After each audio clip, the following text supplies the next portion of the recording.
This is the Scorpio full moon reading for Taurus.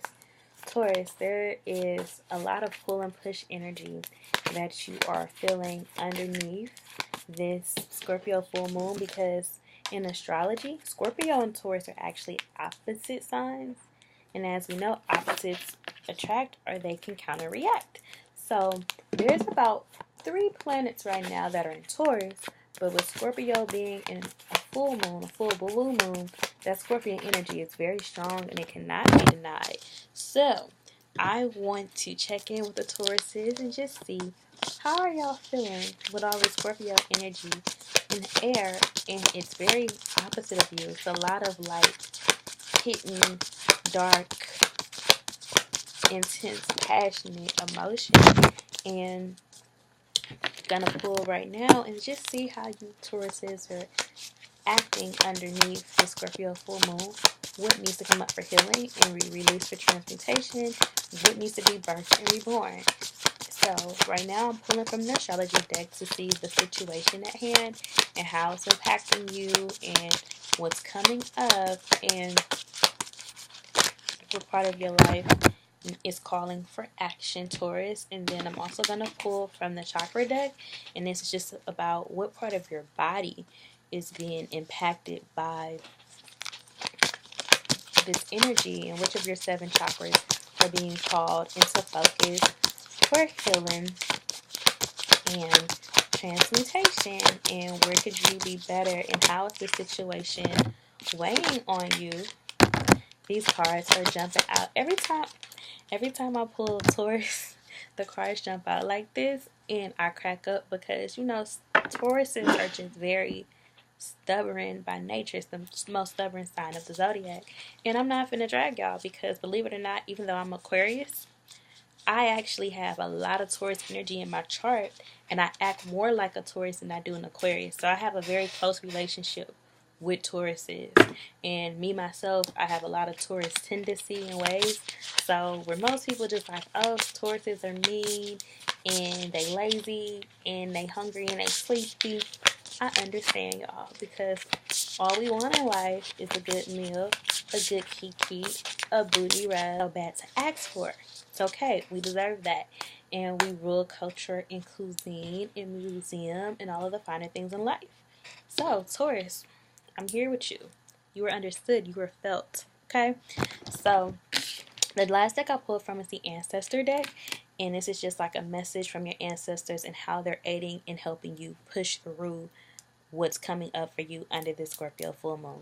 So, Taurus, right away, I got the Sun. And this is the ego. It's coming in upside down. So, I mean, what else is new? Taurus is like, we pay the cost to be the boss, so therefore we are.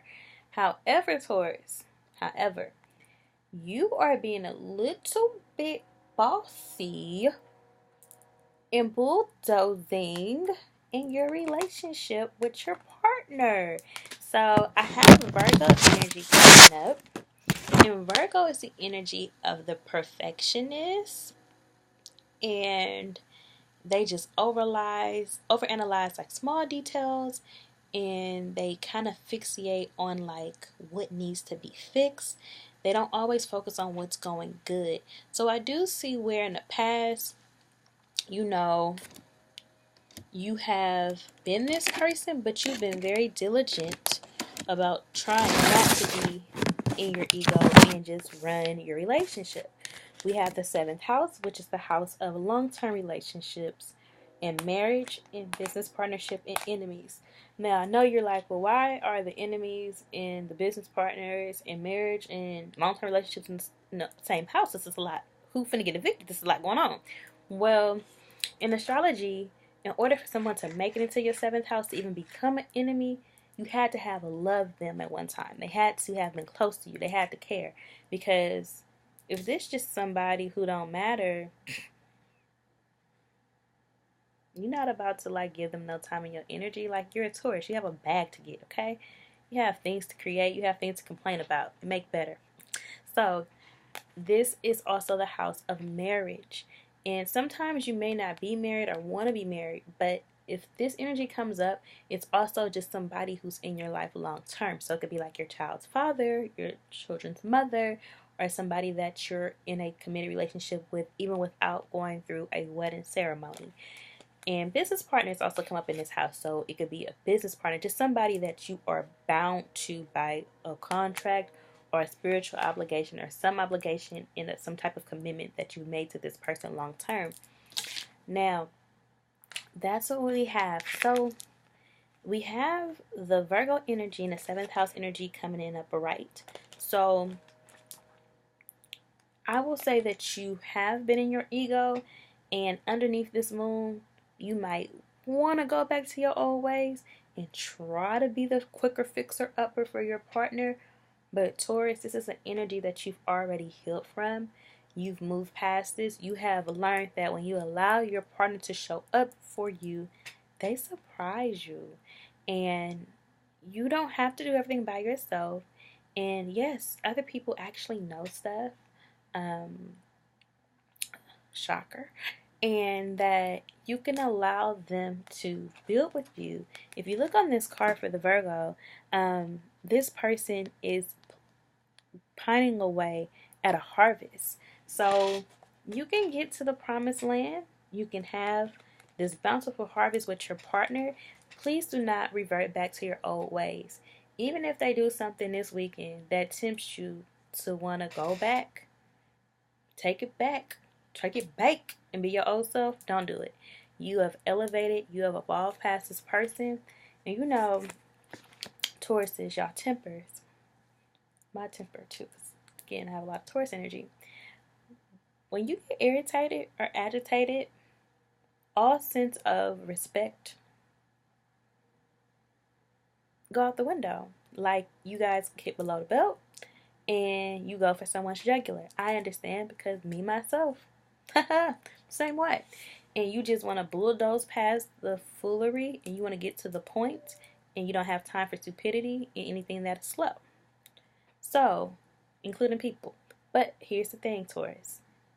Even if you feel tempted to go back and resort to your old ways because you feel like your partner is trying you, this is a very intense moon. This is a lot of stuff coming up. The stuff that you may be experiencing with your romantic partner or your business partner is not necessarily theirs. This is like stuff from their family, their ancestors, their past lives coming to the surface. Please hold space for them in a positive way. You have healed and morphed past this person, so don't go back to your old ways, okay? And even if things go left this weekend temporarily, they will always come full circle. So it doesn't have to be the end all be all. Now, for the chakra deck, we have spiritual awakening, and it's coming in upside down. So Taurus, you're being called to go deeper. And this is the crown chakra in our spiritual system of the chakras when we're dealing with Reiki and healing energy. This is the energy in the chakra of the crown, which is divine wisdom, heavenly guidance, heavenly insight, intuition, spiritual insight. You are not dreaming. Yes, God is asking you to be a bigger person in this relationship. Yes, your angels are working things out for you. So no, you don't have to attack this partner or make them be perfect. God is working it out. The angels are operating. They're doing things that you may not even see behind the scenes. So allow this spiritual help and guidance in your relationship. A relationship is about two people. It can't just be your way or the highway. Allow this person to show up for you, love on you, dote on you, surprise you. It is okay. You don't have to go back to your old ways. You don't let nobody bring you out your character. No matter how hard they may try. And I know sometimes when people are testing us and it's like, they trying me. A lot of the times our trying and our tests and our trials are going to come from those closest to us. So you the woman for the job. You the man for the job. You got this. You don't got to flex your muscle too much. They already know who you are. You've proven that. Let them prove themselves to you and just fast and operate in love. Operate from a place of peace. It does not have to be chaos. It does not have to be war. This is your partner. It is you and him or them versus the problem, not versus one another. So remember that no matter what's happening, at the end of the day, come back to a piece of love. Come back to a place of peace. Now, I'm not saying don't be mad. Energy don't die, it transfer. You have to let that anger, that irritation, that disgust come up to the surface. You do, but release it. As a fixed sign, we like, and I say we because even though I have a lot of Taurus energy, I'm still in Aquarius, which is still a fixed sign. We're all very stubborn. We like to hold on to stuff way past its expiration date. Do not hold on to that resentment. Do not hold on to that irritation. Let it go. Let it go. Now, that sound like a cuss word to you, but let it go. Just because you are accepting something does not mean that you allow it. Accepting and allowing are two different things. You do know, though, to accept something in the universe, for it to be changed, you have to allow it first. So, like, you have to accept a situation or a person as they are before they can change. Because as long as you're trying to change them and you haven't accepted them as they are, there's no room for growth because you're too busy counteracting the progress of all of the work that God is doing within them, within their lives, within you, because you're too focused on what could be, what should be. Allow what is. Be in vibrational alignment with what is. Now, for love, this is the heart chakra. It came in upside down. Taurus, you gonna get tried, okay? Something may come out this weekend, or it may be a kind of confrontation with your significant other, where you're going to get tried. It happens to the best of us. But I'm not feeling as if this is going to be a make or break situation. What will cause this to escalate and go further is how you react.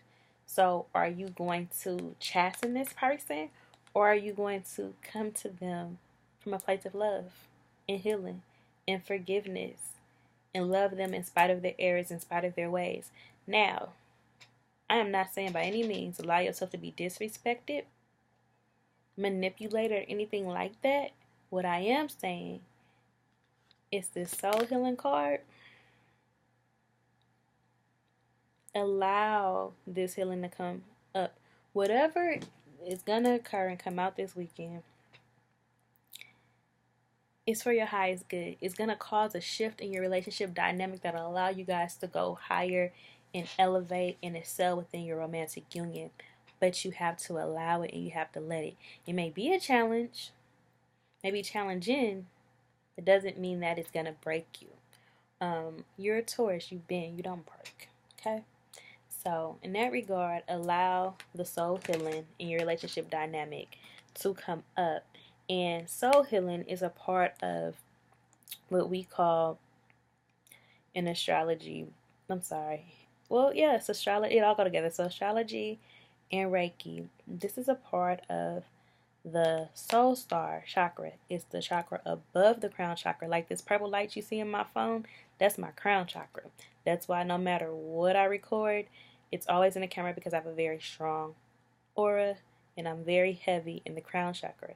Now, this is the chakra that's above that one, and you have to allow this soul healing. So this may be uncomfortable for you. It may be something that you've tried to ignore, sweep under the rug. When this comes up, when this transaction takes place, this confrontation or this information is presented to you, take a minute, get grounded and still in God. And before you react, ask God, what you trying to teach me? What is this? What you want me to learn from this? Why is this coming up? Yeah. What can I do about it? Have to get my charger. My laptop's going dead.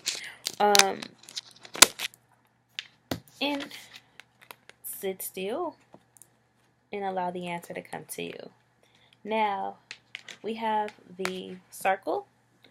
And the circle is coming through as the card from the ancestor deck. So this is a message from your ancestors regarding this situation. This is from the ancestors and how they want to help you and how they would like you to handle this situation as it comes up and what's being required and what you're being called to do. Now, this is a deck that has 64 cards. I do not have these cards memorized like I do with like my astrology and my chakra deck. I actually have to go to the book for this one.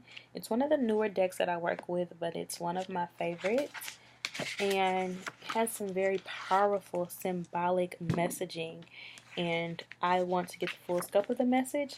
So as far as this is concerned, I actually pull and read from the book. I don't just like go off my dome, even though it's a lot of good stuff in there.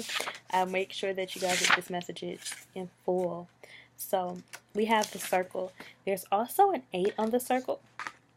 So 8 represents, in numerology, power, respect, wealth, and just things infinite.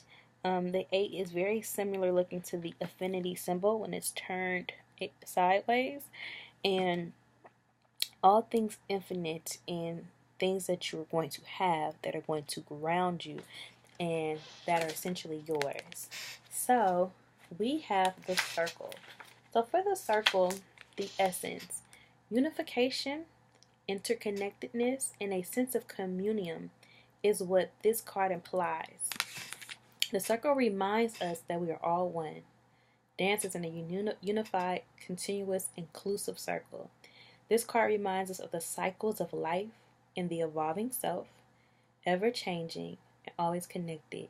Human, spirit, nature, the cosmos, and intricately connected. The invitation. When a circle appears, it reminds you that you are connected to everything and everyone, including to spirit. Spirit essence beats in your heart and inspires you to co-create your world, knowing that you can matter and count on spirit, that you have purpose in this world. Imagine even a smile to a stranger can change the course of a life. When a circle invites you to dance in the sacred steps of life, know that your work, your love, your service brings greater value than you can know. Stay the course, keep dancing, all will be well. So again, as I mentioned previously, things are going to come full circle. So even if something comes up for healing and transmutation, you can trust and believe that the ancestors are going to bring it around full circle for your highest good. Essentially, what's going to come up needs to be released, needs to be healed. Please allow it to come up so that you can move forward and you can ascend to the person you want to be. And this love can transcend in the way that you intend for it to. And that is the Taurus reading for the Scorpio full moon.